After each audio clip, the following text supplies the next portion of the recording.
Hey, good morning. I'm sure you can hear the roughness in my voice. I did not have an easy night last night. Y'all might think that by me not showing up to my sister's funeral, my sister's Teresa's funeral. I always called her Teresa. I never understood that there wasn't an A on the end of her name. It's just Teresa. But I digress. Y'all might think that I somehow lack empathy. When the ironic truth about it is, I believe, at least maybe I've developed those skills.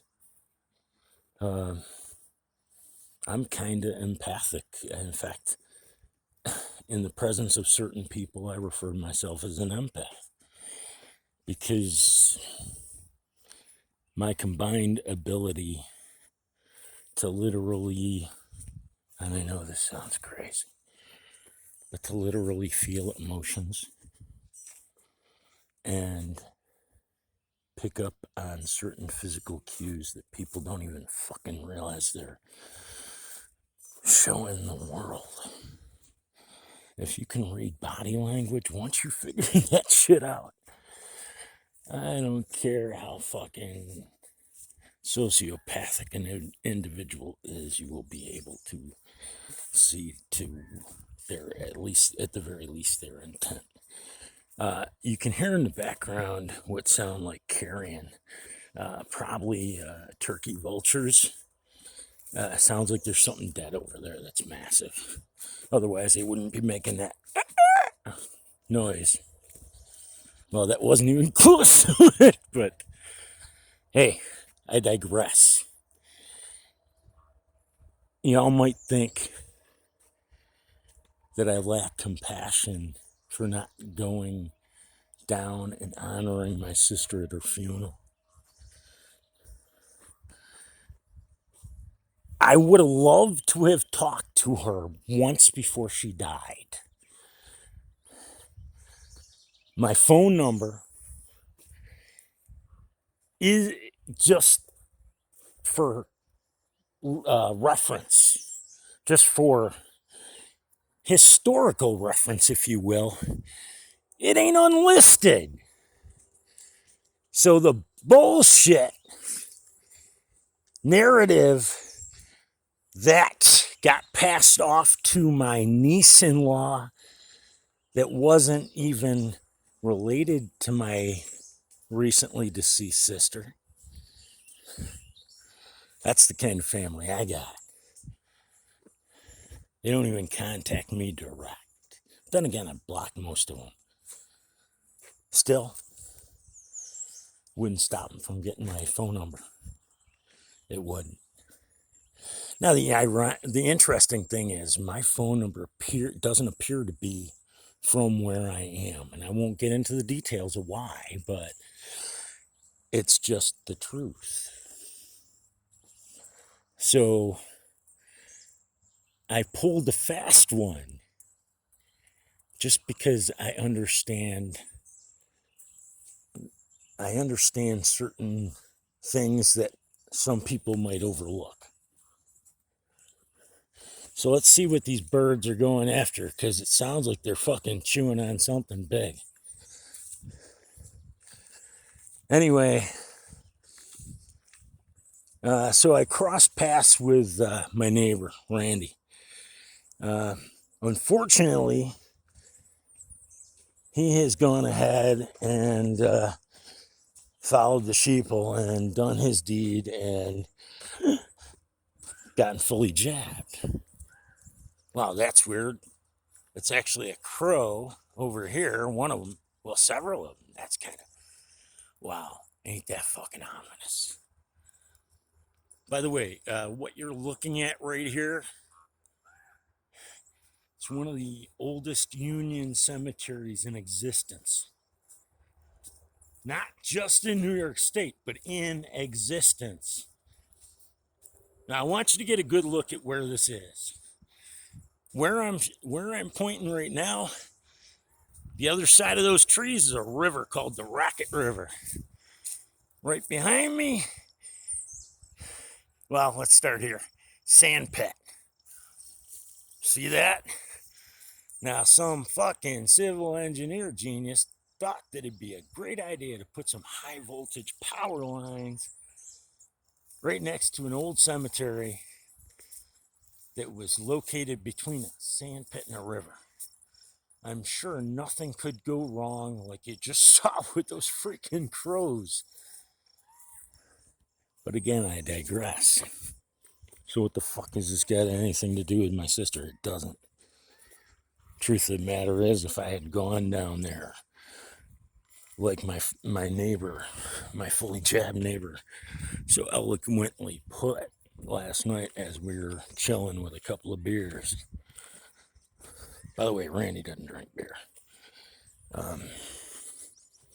He drinks Mike's Harder, which I'm all for Mike's Harder, man. Those are good. Anyway, he said, you know, what would have been the point of you showing up? He said, I've talked to you enough. He said, the one sibling you might have had a chance of getting along with just died. So you go down there and you're going to get stared at and pointed at, and nobody's actually going to talk to you, and you're going to spend all day driving just to be miserable.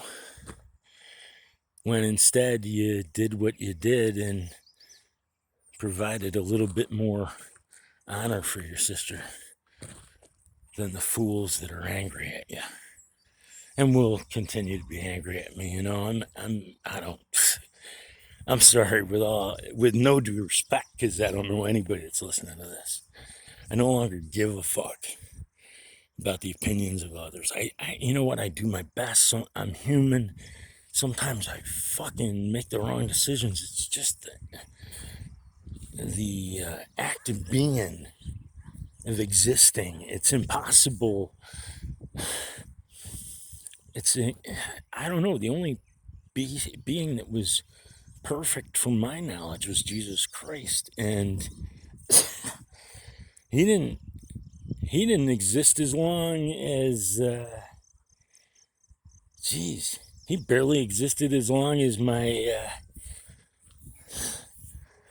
family molester, let's just put it that way. And look at the impact that Christ made on the world. I was little known fact, I was raised in a haunted house at 448 Stafford Ave. And if you look into the history of that house, as I did, you will learn that at one time it was a two-family house. And there was a fire in the bedroom that I lived in which it was either 2 or 3 lives were lost. See, the bedroom that I lived in was the kitchen of the upstairs apartment. So, it got converted into a one-family house after that. But so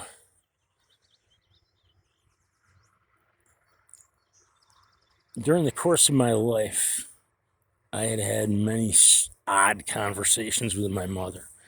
No idea why she felt the need or felt that it would be appropriate to divulge such information to me, but she claimed that while she was still pregnant with me, and she was in her bedroom, that Christ appeared to her on the wall, or at least that was her interpretation. I'm guessing that any spirit that showed up, my mother would have interpreted it as Christ. Although, you know what? Considering it was my mom, I'm going to give her the benefit of the doubt. So maybe there was some poor bastard that had died in that fire, that had at some point lived out west or something. I don't know. All I know is by the time I could talk, I was telling stories about shit I couldn't possibly know. So you tell me how that happens. We know just from the first law of thermodynamics that energy and matter can neither be created nor destroyed, only transferred from one container into another, transformed from one form into another. Knowing that, we know that recycled souls happen. Maybe I'm paying a debt for sins that I have long since forgotten. Maybe that was the trade-off. Until you get it right on some kind of a freaking Bill Murray Groundhog Day scenario. What if we keep getting recycled? Maybe somehow, I don't know, random thought. Maybe I've been recycled so many fucking times that some of it just stuck. And you know, the interesting thing is, at the age of 4, I was a published author, and I have yet to read the story that I supposedly dictated to my sister, Teresa, who just passed, before she submitted it to Highlights magazine and it got published. I was 3 fucking years old when I told her that story. Think about that shit. TV wasn't even TV in 65. Barely TV. So where'd that shit come from? Hey God, forgive me. Forgive my lack of honor in honoring my sibling yesterday. Help me to stay motivated to complete my task here on earth. And in doing so, help me truly honor my sister Therese with immortality, within the pages, within the words that I wrote. Please, Almighty Father,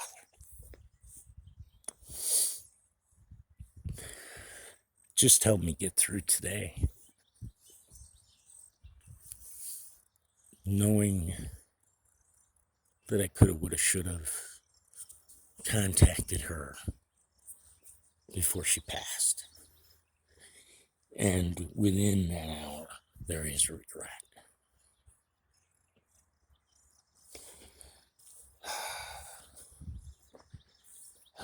Please, dear God, protect and guide Donald J. Trump, all the members of Q,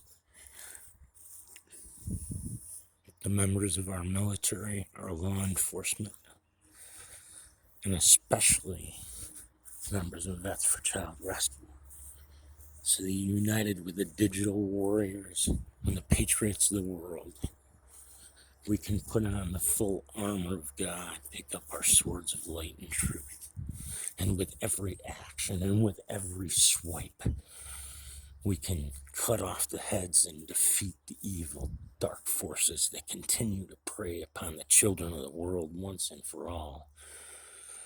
Amen.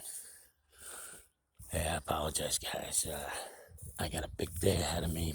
I got to make calls and job applications. Just, if you have the chance, say a prayer for me, and I'll catch you one back. God bless. Stay safe.